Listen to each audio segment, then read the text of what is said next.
세공책입니다. 연필님은 어떤 사람을 불쌍하게 보십니까? 재심 전문 변호사 중에 박준영이라는 변호사가 있습니다. 억울하게 누명 쓰고 몇십 년을 교도소에 복역한 사람들의 재심을 도우면서 그런 사람들의 공통점을 보게 되었다 했습니다. 부모가 제대로 없다고 하였습니다. 특히나 엄마가 없는 공통점이 있다고 하더라고요. 그 이야기를 들은 이후 세공책은 엄마가 없는 사람을 불쌍한 사람이라 생각하게 되었습니다. 2012년 변영주 감독의 화차라는 영화가 있습니다. 그곳에 참으로 불쌍한 여자 차경선이 있습니다. 죽여야 마땅할 극악무도한 년이지만 다른 한편으로 보면 가엾어서 눈물 흘릴 수밖에 없는 여자입니다. 역시 엄마가 없는 여자입니다. 영화에서 차경선의 엄마는 시체로 잠깐 등장하지만 변영주 감독은 엄마의 숨결을 영화 첫 화면에 넣어두었습니다. 영화의 첫 장면과 마지막 장면은 감독의 고민이 지박된 곳이라 생각합니다. 그래서 세공책은 첫 화면에 대한 연구를 깊게 합니다. 영화 화차의 첫 화면은 이렇습니다. 강물에 비친 나무가 보입니다. 키 큰 나무들이 박수치는 듯한 느낌이 전해집니다. 군 무사 제대하고 귀가하는 아들에게 보내주는 듯한 안도의 박수 있죠. 객지에서 고생하다 돌아온 자식 맞아 안을 때 심장 박동 같은 박수 말입니다.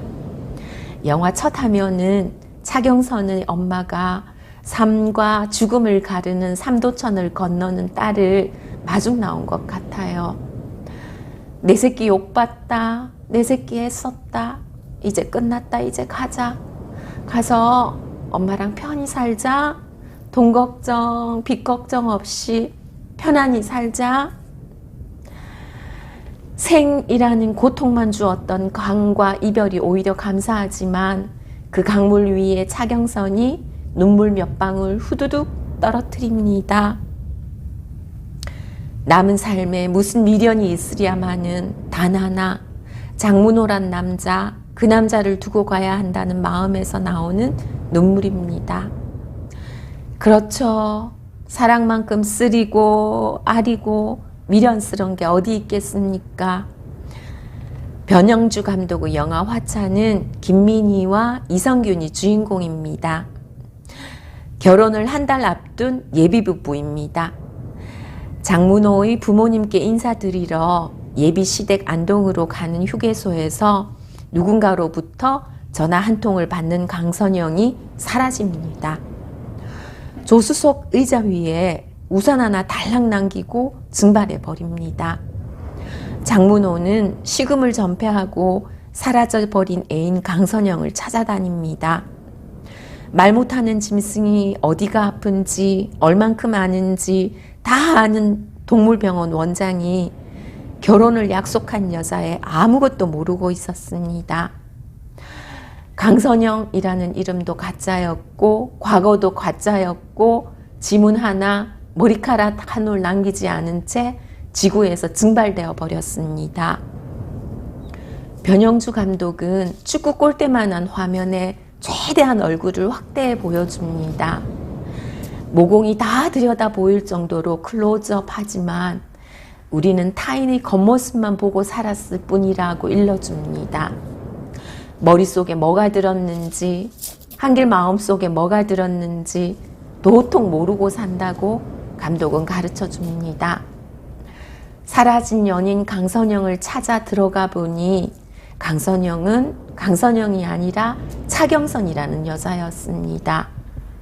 경남 진주에서 가구 공장 하던 차경선의 아버지가 IMF로 사업이 어려워지자 사채를 쓰게 되고 실종이 됩니다. 아버지의 빚은 엄마에게 승계되고 사채업자의 돈벌이 도구가 된 엄마는 히로뽕에 중독된 채 시체로 발견됩니다. 극악무도한 사채업자에게 진 아버지의 빚은 엄마에게 승계되었다가 죽은 엄마를 대신해 다시 딸 차경선에게 상속됩니다. 자신 아버지의 딸로 태어났다는 이유로 사채업자들의 노예로 살게 됩니다. 차경선은 누구의 씨인지도 모르는 기영아를 출산했고 그 아이의 죽음도 봅니다. 가까스로 사채업자로부터 도망쳐 나왔으나 빚쟁이들에게 벗어날 방법을 찾아야 했습니다. 숨을 곳도 없고 도망갈 곳도 없고 의지할 사람도 없던 차경선은 빚쟁이로부터 영원히 도망칠 수 있는 방법을 만들어냅니다. 연필님, 사람은 어디까지 나빠질 수 있을까요? 변영주 감독은 화차라는 영화를 통해 한 인간이 운명의 불수레에 태워지면 어디까지, 어떻게까지 악해질 수 있나를 보여줍니다. 화차라는 불가항력에 얹히게 되면 어떻게 지옥에 이르게 되나 보여줍니다. 평범한 사람들은 행복해지기 위해 웃는 연습을 하고 자기 개발을 하고 이웃과의 화합을 도모합니다. 지옥으로 향하는 화차에 태워진 사람이라면 행복해지기 위해 무엇을 할 수 있을까요? 세공책은 무엇을 할 수 있을까요? 연필님은 어떻게 하시겠어요? 차경선은 차경선을 버리는 쪽을 선택합니다. 자신의 몸도 자신의 것이 아닌 잔악한 사채업자들의 소유물이 되어버린 차경선은 차경선을 버리고 강선영이 되는 작업을 합니다. 온몸에 강선영의 피를 뒤집어 쓰고 인간으로 세상에 나올 때 신으로부터 받아 나온 인간애란 주머니를 찢어버립니다. 강선영의 피를 뒤집어 쓴 손바닥으로 차경선이 인간으로 탄생될 때 신으로부터 받아 나온 인간성이란 주머니를 터뜨려 버립니다. 인간성이란 주머니를 찢고 터뜨리기 위해 차경선은 모질게 경선의 뺨을 후려칩니다. 차경선의 악심을 표현해낸 배우 김민희 씨가 대견합니다. 차경선은 강선영이 되기 위해 잔악한 과정을 거칩니다. 그 장면을 훌륭하게 만들어낸 배우 김민희와 변영주 감독께 찬사를 보냅니다. 차경선은 나비가 되어 살아갑니다. 강선영으로 변신한 차경선은 묘한 눈빛을 가진 여인으로 새 인생을 삽니다. 꿈속에서 본 듯한 나비인지 현실 속의 나비인지 헷갈리는 여인이 됩니다. 불안에 휩싸여 움츠러들어 보이는가 하면 세상 번뇌로부터 해방된 얼굴을 보이기도 합니다. 그 나이의 여느 여자가 가질 수 없는 비밀스러움에 쌓인 몽환적인 분위기를 풍깁니다. 내가 남자라면 발레리나처럼 가늘고 긴 발다리, 눈동자에 묘한 유리 구슬이 박힌 이 여자 사랑하게 될 것 같습니다. 장문호, 자신의 동물병원 강아지를 보고 있는 강선영을 사랑하게 됩니다. 키 크고 잘생기고 똑똑하고 좋은 집안에서 자라 전문 직업까지 가진 문호입니다. 문호에게 강선영은 저 세상 분위기의 여자입니다. 전혀 다른 삶을 살아온 다른 별의 여인은 매력적이지요. 사랑은 나와 다르면 다를수록 짙게 다가옵니다. 치명적으로 다가오지요. 강선영이 사라진 후 강선영에 대해 자신 장문호는 아무것도 몰랐다는 사실을 깨닫습니다. 새벽에 홀로 집 거실에 넋을 놓고 앉은 장문호를 보여주는 장면이 있습니다. 감독은 장문호의 얼굴을 확대하고 확대합니다. 그 남자의 눈동자에 블록홀에 빠져들어가 버린 어린 왕자의 혼란스러운 마음을 만들어냅니다. 자신이 평생 쌓아왔던 가치관이 와르르 해체되는 문호의 정신이 파괴되는 모습을 보여줍니다. 눈동자에 담긴 별빛으로 감독은 표현해냅니다. 아래서 깨어나는 병아리의 어리둥절을 담아낸 듯합니다. 쉬 지나치는 장면이지만 문호가 여태 살던 세계와 다른 세상에 발을 디딘 혼란함을 그 눈동자에 담아 연출해낸 것이 신비롭습니다. 감독은 이런 걸 해낼 때 카타르시스를 느낄 듯합니다. 이 새벽 거실 장면, 자신의 별에서 저벅저벅 걸어 나오는 어린 왕자를 담은 듯한 눈빛을 보여줍니다. 묘한 매력을 느끼는 장면입니다. 세공책은 차경선이 장문호에게 의도적으로 접근했을까 여러 번 고민해 봤습니다. 아닌 것 같습니다. 두 가지 이유로 아니라고 단정합니다. 의도적으로 접근하지 않았을 거란 가정의 첫 번째 이유는 이렇습니다.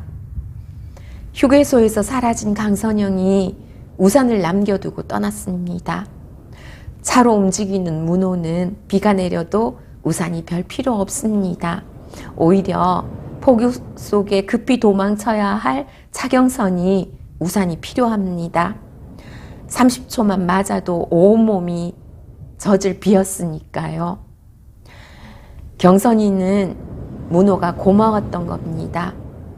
태어나 처음 받았던 사랑, 원 없이 행복을 느끼게 해준 문호에게 줄 수 있는 유일한 것이 우산이었습니다. 의도적으로 접근하지 않았을 거란 가정의 두 번째 이유는 다음과 같습니다.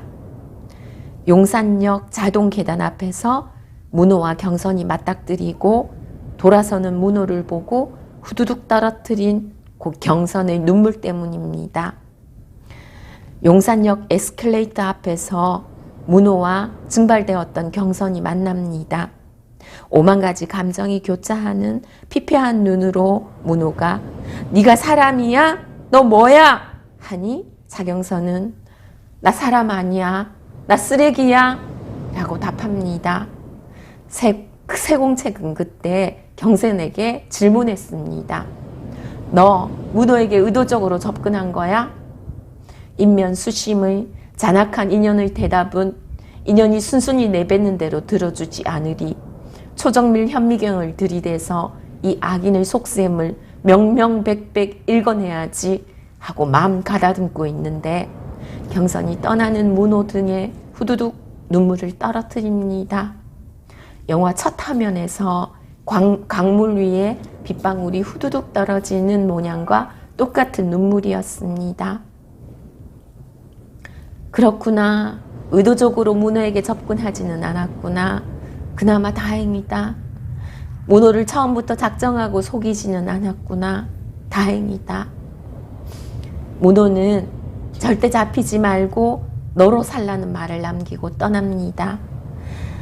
절대 잡히지 말라는 말도 불가능한 일이고 너로 살라는 말은 더더욱 불가능한 일입니다. 차경선으로 살려고 해도 살 수가 없었는데 말입니다. 더 이상 나아갈 곳도 물러설 곳도 없는 경선은 한 마리 나비가 되는 방법을 선택합니다. 삶은 번데기로 머물고 싶어 흙무덤을 뒤집어 쓴다고 번데기로만 사라지지 않습니다. 날개가 생겨버린 나비의 날개를 쇠줄로 묶는다고 나비가 안 되는 것이 아닙니다. 잘 가라 차경선. 불지옥으로 치닫는 그 화차에서 살포시 날아올라 더 이상 하염없이 터미널 의자에 앉아 엄마 기다리지 말고 엄마 곁으로 훨훨 날아가 꽃동산에서 엄마랑 날개 부비며 살으렴. 산다고 욕받다 이 죽이려나? 때려 죽이려니지만 네가 불쌍히 눈물이 줄줄 흐른다. 세공책이었습니다. 구독해 주셔서 감사합니다.